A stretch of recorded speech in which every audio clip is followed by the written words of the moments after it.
Today we're going to talk about what I feel is probably the first SUR RON killer. This is the Talaria MX4. All right, so I just got this bike, the Talaria MX4 Sting R edition. I think is the normal MX4. I sold my SUR RONs. I regretted it way too much. So I looked at all the options that we had today, more SUR RONs or a couple of Talarias. They have the XXX, we have the MX4 here, and I ended up getting the MX4.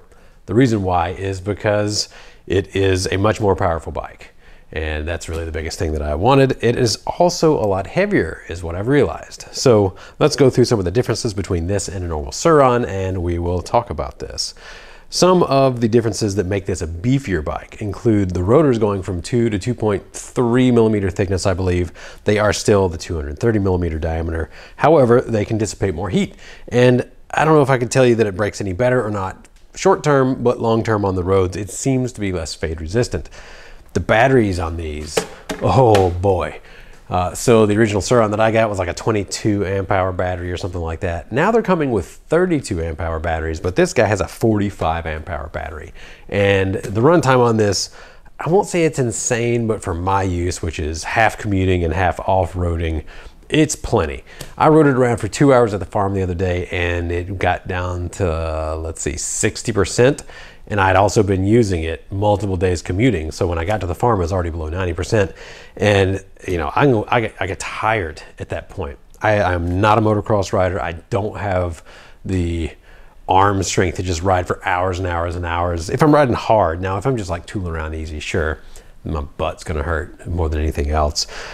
So big old battery, big old battery. This also comes with a little bit beefier fork, and these really haven't had as many problems that I've seen as opposed to the more motorcycle styles that the SUR RONs originally came with. Now the SUR RON is more of a bicycle fork, so there's really a big difference in the heft of it. And all of that does add up. The bigger battery, the bigger fork on here, and then also having a gearbox as well. And this ends up being like 20 or 30 pounds heavier than a SUR RON.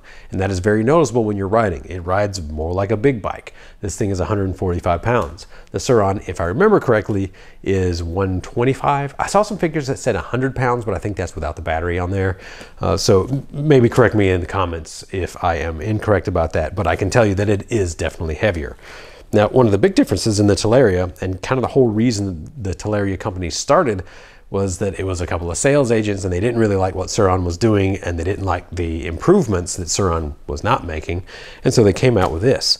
And the big difference is that instead of having a belt drive down here on your primary, it actually has a gearbox. And the gearbox is noisier, I'll give it that. However, with a belt drive system, if you go off-roading and you get a rock up in there, your primary belt is done. If you go off-roading and you get wet or get into mud, it starts slipping. Your primary belt is done. If you just ride around long enough doing street stuff, your belt gets worn really fast. It's good, it works for sure. It is also very quiet. There's a reason why SUR RON did it, if we ignore that they pretty much just copied the motoped. Because that's what they did. They copied the motoped, they copied the entire swing arm and gear reduction system and all of that kind of stuff. And so the inherent problems that the motoped have, it went right into the SUR RON. And so this gearbox actually solves a lot of the longevity issues. And of course it is louder, but that's kind of a small price to pay for longevity. Now, some of the same issues of the pegs being freaking tiny, like child feet pegs, they still have that. The flat bars that come with these are just too low. So the two things it's like you gotta do with these bikes, in my opinion, is you get some risers, like some 4-inch risers, which I've already got installed, and some pegs that actually have real grip, which I haven't installed yet, but I am going to get to that soon.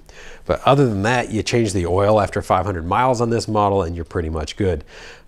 Now, originally I thought that these shared the same frame with a SUR RON, and after getting them and comparing them to each other, they don't actually. They ended up tooling up for their own frame, which is kind of cool. And I don't know if maybe it was just that first batch that they kind of got their feet under them or maybe right out of the gate, they just look so similar that I could never notice.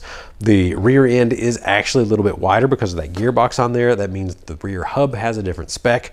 And honestly, I could tell a pretty big difference in stiffness riding this thing. I mean, it's got a massive back tire as well. If there's gonna be flex in the rear with the heavier back end as compared to the SUR RON, it will be noticeable on this. Now, on the same token, the different weight and heft and width of everything makes it to where these ride a little bit different than the SUR RON. It's actually a little bit more overstable than what I would want. And I was having an issue on my first rides to where it wasn't wanting to ride that line between oversteer and understeer. And as soon as I would get it to start oversteering, you know, a little bit of peeling out, it would jack me over the top, and like it would try to high side, which is usually the opposite of what happens. Usually you get a little bit loose and the bike wants to low side. And so you kind of ride it that way. And this one kept going over the top and high siding. It turns out that the steering column was over tightened and it just wasn't moving naturally.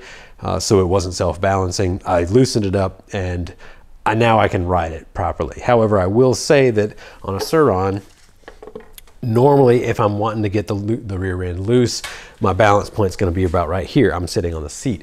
Because of the extra weight of the battery and whatever they did to the geometry on the rear, on this bike, I actually have to sit here to get the same steering effect, which is not a comfortable spot to be sitting. It's on the battery. So just something to be aware of. This does ride more like a bigger bike as compared to the SUR RON. I don't find that I can ride it quite as hard, and maybe it's just because I'm not used to the geometry on here. I really would like to have either a steeper head tube angle on this, or I need to put on small wheels. I could probably move these forks up a little bit in the stanchions to get a little bit sharper steering. A lot of people want to go the other way though. They want to put a 21 on the front, and they want to kind of rake it out a little bit and make it more stable like a motorcycle. I want to make it more like a mountain bike personally. I want a bike that I can steer at very low speeds with just my weight, and maybe other people, they prefer to go 50 miles an hour and just be more stable, I guess. So I'm not even sure what the range is on this, but I ride it to work and back every day. It's only like a 3-mile total commute there and back, 1.5 miles each way. And it is working out extremely well for me. This in eco mode fits in perfectly well with Missouri laws. It goes 30 miles an hour in eco mode once you put it into off-road mode. And then in your regular power mode, it goes, I don't know, like 50. I really haven't gotten it up to top speed. A bike of this size really doesn't need to go that fast. So when I'm riding it around on the road, it's in eco mode. If I want to off-road it and have better hill climbing power, then I'll put it into the normal power mode. So far, really loving it. I don't see much downsides to it besides the handlebars and the pegs. There's certainly not as much aftermarket as compared to the SUR RON. Maybe that's a downside for you if you want to get all kinds of Gucci parts for it.